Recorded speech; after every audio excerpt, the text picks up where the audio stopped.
Hello students, welcome to my channel. और आज हम स्टार्ट करते हैं आपका क्लास 11th सेट। बहुत ही इंपॉर्टेंट चैप्टर है, बहुत ही इजी चैप्टर है। ठीक है, तो आज हम इस चैप्टर में पढ़ेंगे टॉपिक। इसके पहले यदि आप मेरे इस चैनल पे नए हैं तो चैनल को सब्सक्राइब करना मत भूलिए, और यदि वीडियो आपको पसंद आए तो वीडियो को लाइक भी जरूर करिए। और आपको अगर कोई कन्फ्यूजन होता है तो आप कमेंट के माध्यम से पूछ सकते हैं। टॉपिक आज हम पढ़ेंगे introduction of set. Introduction of set. Okay, अब हमें आप एक चीज बताइए कि सेट मीन्स होता है कलेक्शन। ठीक है, सेट मीन्स क्या होता है? कलेक्शन होता है। अब जो कलेक्शन वेल डिफाइन हो, कैसा हो? यदि हमारा जो कलेक्शन है वो वेल डिफाइन होता है तो बेसिकली सेट की डेफिनेशन क्या बनेगी? Set is a means a set is a well defined, ठीक है, well defined collection of elements,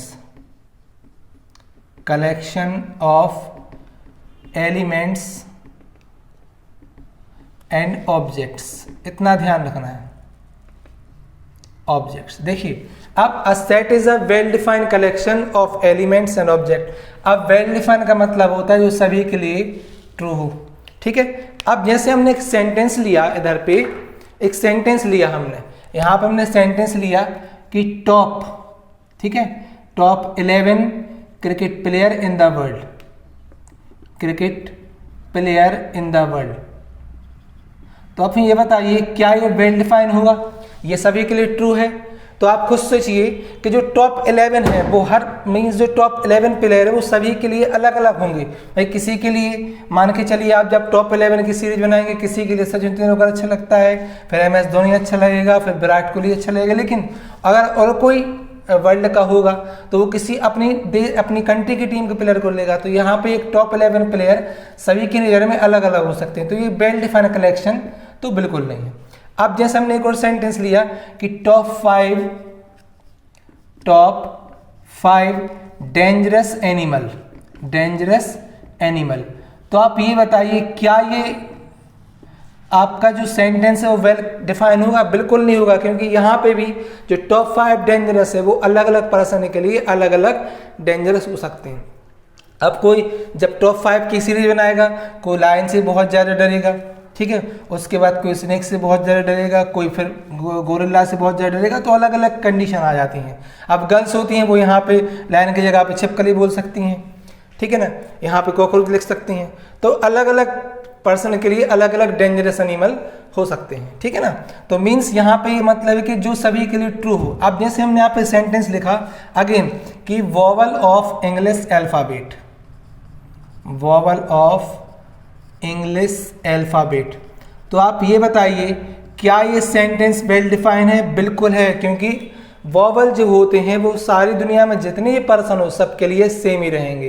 तो उनको हम किस टाइप से लिखते हैं सेट में? मान के चलिए कि A is equal to A-E-O-I-U। Okay, इस टाइप से हम सेट को इंडिकेट करते हैं। इतना आपको ध्यान रखना है, ठीक है। इस टाइप से हम सेट को इंडिकेट करते हैं। यहाँ पे एक चीज ध्यान रखना है कि जो सेट को इंडिकेट करते हैं वो A to Z capital letter किसी से भी शो कर सकते हैं। दूसरा, सेट को हम करली ब्रैकेट में ही लिखते हैं। किस में लिखते हैं? करली ब्रैकेट में ही लिखते हैं। और जो अंदर जो एलिमेंट होते हैं इनको हम बोलते हैं एलिमेंट बोलते हैं, या ऑब्जेक्ट बोलते हैं, या फैक्ट बोलते हैं। इन्हें हम स्मॉल लेटर से ही इंडिकेट कर सकते हैं, या मीन्स और किसी भी तरीके से इंडिकेट कर सकते हैं। मीन्स अंदर यहाँ पे कैपिटल नहीं लिखते हैं, स्मॉल लेटर से इंडिकेट करते हैं। ये जनरल तरीका होता है सेट को इंडिकेट करने का। अब जो सेट होता है, ठीक है, जो सेट होता है, सेट को हम दो तरीके से इंडिकेट कर सकते हैं। मीन्स यहाँ पे सेट को रिप्रेजेंट करने की दो मेथड होती हैं। सबसे पहली मेथड होती है रोस्टर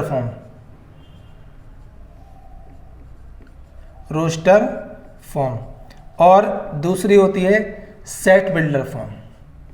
ओके, दूसरी क्या होती है? Set builder form.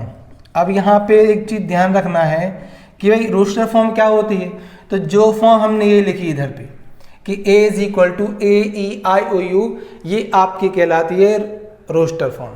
या इसे अपन टेबुलर फॉर्म भी बोल सकते हैं। ठीक है, तो A is equal to A-E-I-O-U, that is called roster form, और इसे अपन क्या बोल सकते हैं, टेबुलर फॉर्म भी बोल सकते हैं। ठीक है, अब रोस्टर सेट बिल्डर फॉर्म क्या होते हैं, तो चलिए इसी को थोड़ा आगे देखते हैं हम। तो जब हम इसका सेट बिल्डर फॉर्म लिखते हैं तो क्या लिखेंगे कि A is equal to X such that X is a vowel in English alphabet।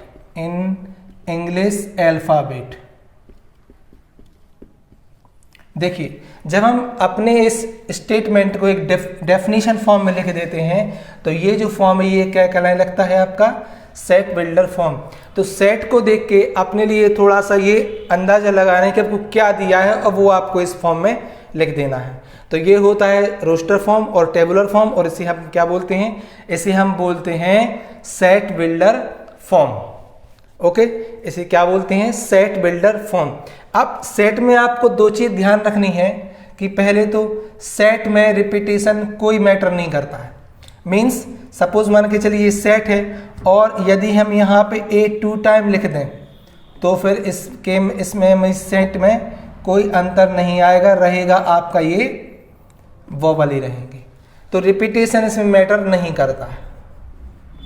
Okay, repetition इसमें मैटर नहीं करता है। साथ में इसमें और मैटर क्या नहीं कर सकता है, और देखिए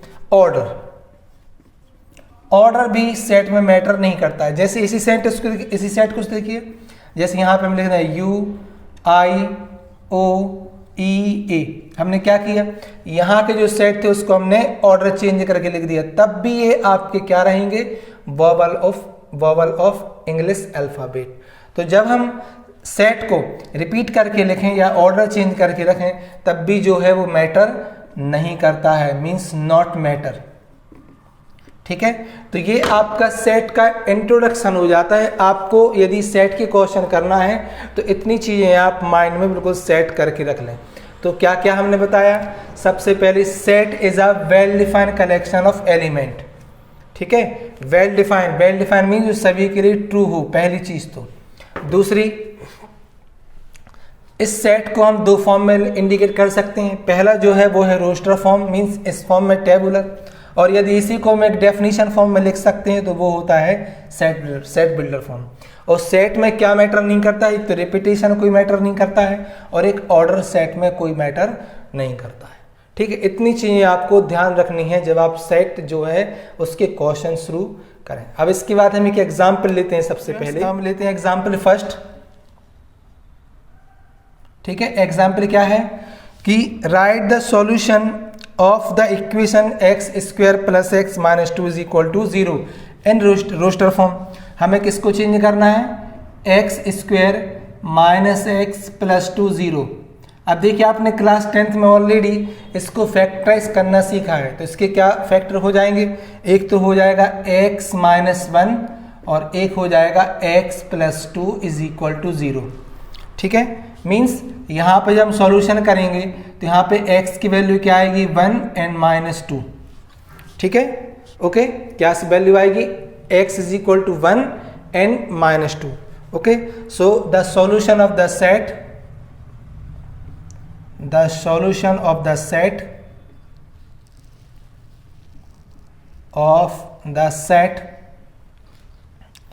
okay of the given equation।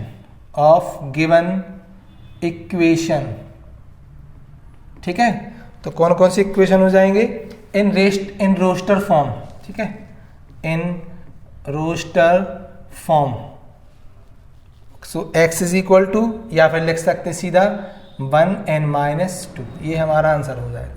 जो हमने यहाँ पे सॉल्यूशन निकाले हैं वो इसका कंप्लीटली आंसर हो जाएगा। तो इस तरह से आपका एग्जाम्पल फर्स्ट क्लियर हो जाता है। अब इसके बाद हम करेंगे एग्जाम्पल सेकेंड। तो देखिए, write the set x such that x is a positive integer and x square less than 40। Means हमें ऐसे सेट बनाने हैं रोस्टर फॉर्म में जो जिनका स्क्वायर 40 से कम हो। ठीक है, तो सिंपली यहाँ पे क्या करेंगे हम, the required number, okay, the required number, the required number कौन कौन से हो जाएंगे, 1 2 3 4 5 6, क्योंकि 1 का स्क्वायर 1, 2 का 4, 3 का 9, 4 का 16, 5 का 25, 6 का 36, 7 का 49 हो जाएगा।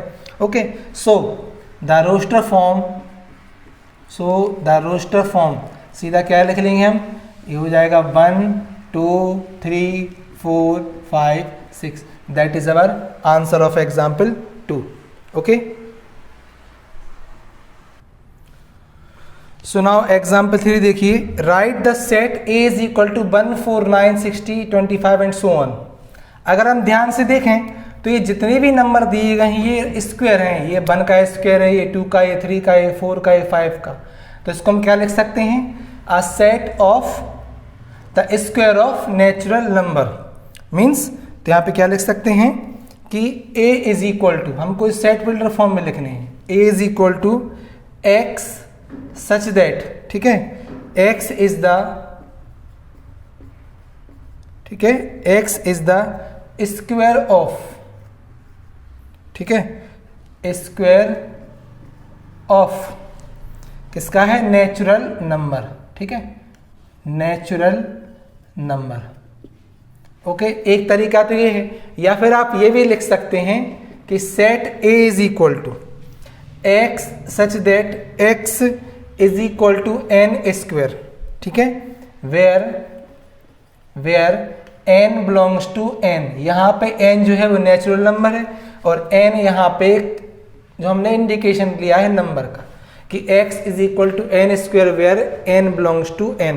तो ये आपका एग्जाम्पल 3 हो जाता है, बहुत ही सिंपल एग्जाम्पल है और एक्सरसाइज भी बहुत ही ज़्यादा सिंपल है। ओके।